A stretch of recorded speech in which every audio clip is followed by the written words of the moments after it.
Hey YouTube family, it's Sarah. It's Sunday. I am back in the land of the internet connected.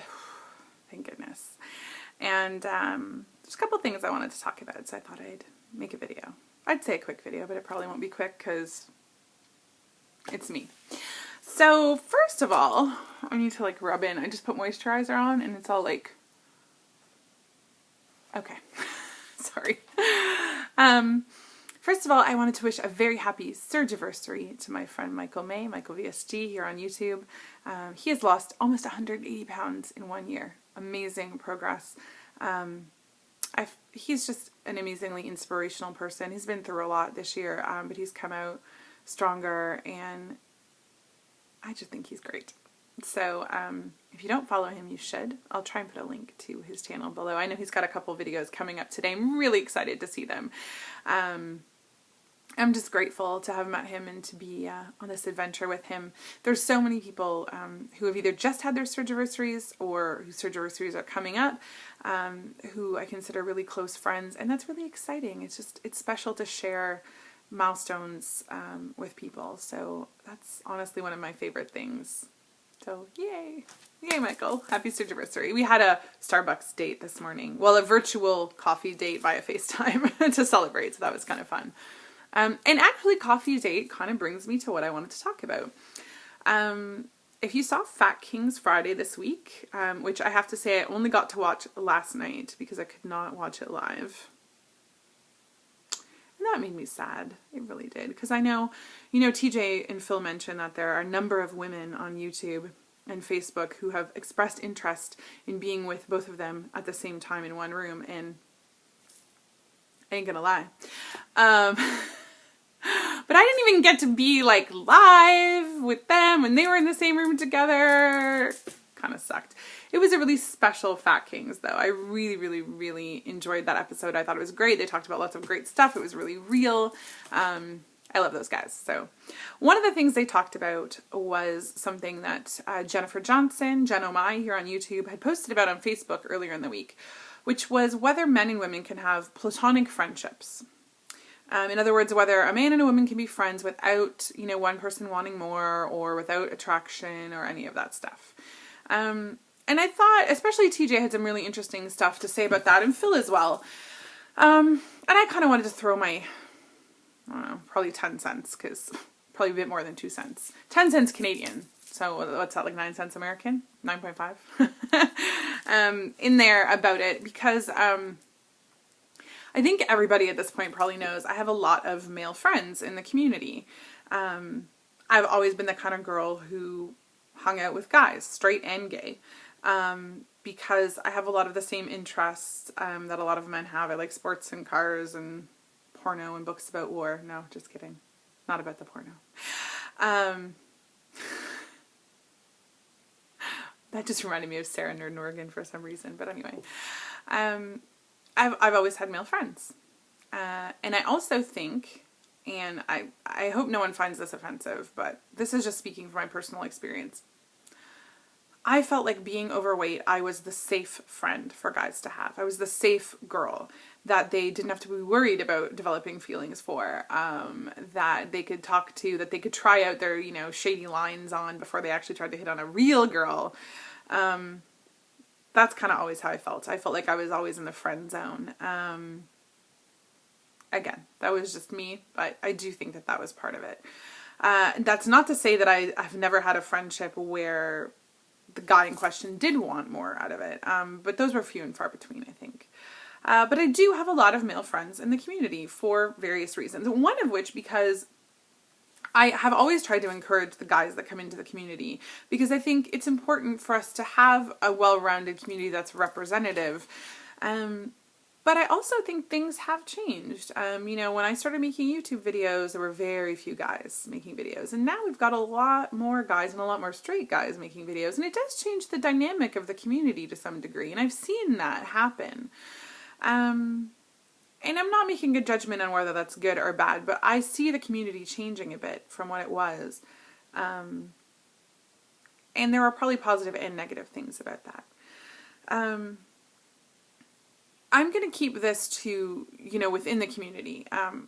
just in general, I do think men and women can be friends, just generally, outside of the weight loss surgery community as well. I certainly have been friends with a number of men where it was completely platonic. But I also realize that that maybe is not the most common thing. Maybe I'm just weird. I'm probably weird. So that may have something to do with it. But I wanted to kind of address it more as within the community, which is what Phil and TJ were talking about. So TJ said something interesting in that he felt like within the weight loss surgery community, it was easier to have platonic male-female relationships because you are meeting and connecting with people on a level that isn't sexual in any way. It's just about a common shared bond, which is weight loss surgery. And so, you know, there isn't, it's not like you're meeting someone in a bar or you're like out there pretending that you're trying to meet someone as a friend, but really you're looking for more. I mean, most people are out there looking for support. So in a way, maybe that makes it easier. Phil made a point, and he didn't actually say it in this way, but I felt like his point was countering TJ's point in that maybe it's a little harder because you do have this immediate connection with someone. You have a lot of the same background, and that makes your connection immediately stronger. And certainly sometimes I think you can mistake a strong connection with someone for more. And again, I don't want anyone to be offended by the way I'm going to say this, but this is just real talk. Especially with women, but also with men. A lot of women and men, both, who have been overweight, especially their whole lives, who felt like they missed out on getting attention from the opposite sex. It's a heady thing when people start paying attention to you. And for some people, it can be scary. And for other people, it can be a power trip. And some people just don't even know how to handle it or what to do. I didn't really ever have a problem with dating. And I also met my husband when I was 21. So I've been with the same guy since I was 21. So, you know, I never really dated as an adult. I mean, like as a real adult. So I never felt like I missed out on getting attention. And so, but I see the reactions of some women and some men in the community to suddenly getting attention from the opposite sex. And sometimes, you know, you may do things that are out of character because you don't know how to handle that.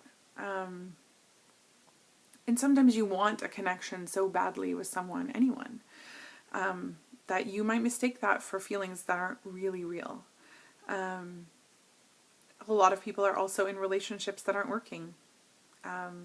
Not necessarily because of weight loss surgery, but just in general. But, you know, we all know that the changes that come with weight loss surgery can exacerbate relationship issues. And so sometimes people aren't getting attention at home, aren't getting that connection at home, and they do reach out to people in the community for that connection. So I kind of agree with Phil that in a way, it almost seems like it might be a bit easier or a bit harder, I should say, to have platonic relationships in the community for some people. I think it all comes down to kind of a personal thing, like your situation, your personality. But I mean, to Jen's original sort of question, I absolutely think that you can have platonic relationships with someone of the opposite sex. I definitely do. And I'll just talk about my friendships. Sorry about that. I'll just talk about my friendships, like my personal experience, because that's about all I can talk about. And I'll stop trying to analyze other people. I am a big flirt. I've always been a big flirt. Mostly because that was the only way I was going to get any kind of attention from the opposite sex. Okay, that's just the truth.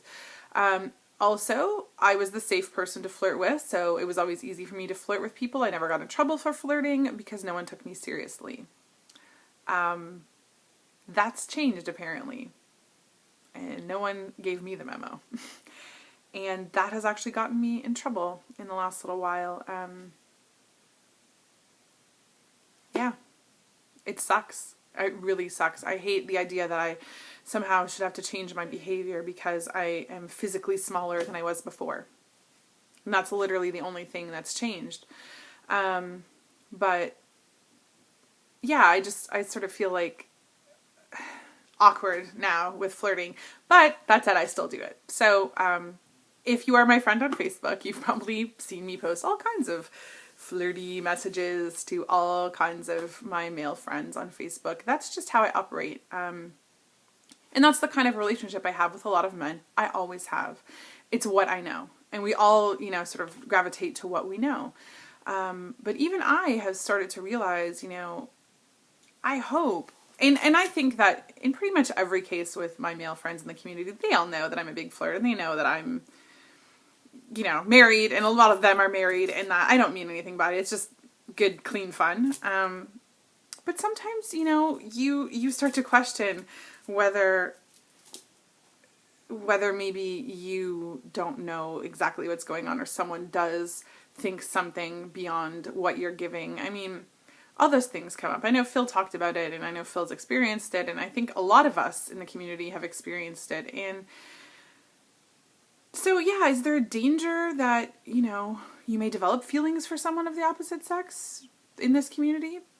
Sure, but that could happen with anyone. That could happen with someone you meet at church or at the grocery store or any other old place. I don't think that it's necessarily better or worse in the community, but I don't think it should stop you from interacting with people of the opposite sex or trying to have a friendship with someone. And I also think it's about what you're comfortable with. Phil was asking a question about photos, but someone sending him a photo and like whether it was appropriate or inappropriate. I think it's about what you're comfortable with and what your partner is comfortable with if you're, married or in a relationship. If you're single, I mean, whatever. Then it's really all about what your comfort level is. But I'll use TJ's example. If TJ sends me a photo of himself in his underwear, like an underwear selfie, that is, not in like a sexy pose, but is just like him standing in front of the mirror to say, hey, what do you think about this? My husband is free, he knows, to look through my chats, look through my texts, look through my photos. I have nothing to hide. So, and he is aware of that. But if he's looking through my photos, which he often does, and sees a photo like that, he wouldn't really think anything of it because of the fact that we are in a weight loss surgery community and we talk about our bodies. If TJ was to send me like a crotch shot and Will saw that, I think he might feel differently about it. So, I mean, there is a line. But I think it's really about what you're comfortable with, what your partner is comfortable with. Some people are much more threatened. I'm lucky that I have a partner who, doesn't really have jealousy issues, but some people do. And you need to be aware of that. You need to be aware of where their line is and if you can accept that. Will knows he could never tell me, not to be friends with someone of the opposite sex because I just don't, I would never accept that. I wouldn't have accepted it before and I won't accept it now. That's just one of the rules, I guess, of our relationship. But in your own relationship, you have to figure out what your rules are, where your lines are. So, I mean, yeah, there's a lot of things at work when it comes to the dynamic of male-female friendships, especially in the weight loss surgery community. I think you do have to be careful that you are clear about your intentions. I'm kind of at the point now where I'll just tell a guy straight out if we start talking, just so you know. I'm like super flirty, but yeah, I don't really mean anything by it. So if that's cool with you, that's good. Because I don't want anyone to think that there's something there that isn't there. But at the same time, I want to just be myself. I want to be me. I want to be real with everyone. And sometimes that means taking a risk. Guys, this whole thing is about taking risks. Having weight loss surgery is about taking risks. Life is about taking risks. I would not trade the relationships that I have made in this community for anything. I've had a couple bad experiences, but those experiences, I still would not give up everything that I've gained for those, small instances of drama or misunderstanding or whatever has happened. Put yourself out there. Be open to people. Show your heart. Take a risk.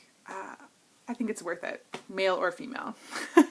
So hopefully this video was helpful to someone. I would love to hear other people's take on it as well. So if you have something to say, make a response video and post it. I think it's something that we should definitely be talking about. So have a great weekend, guys. Bye.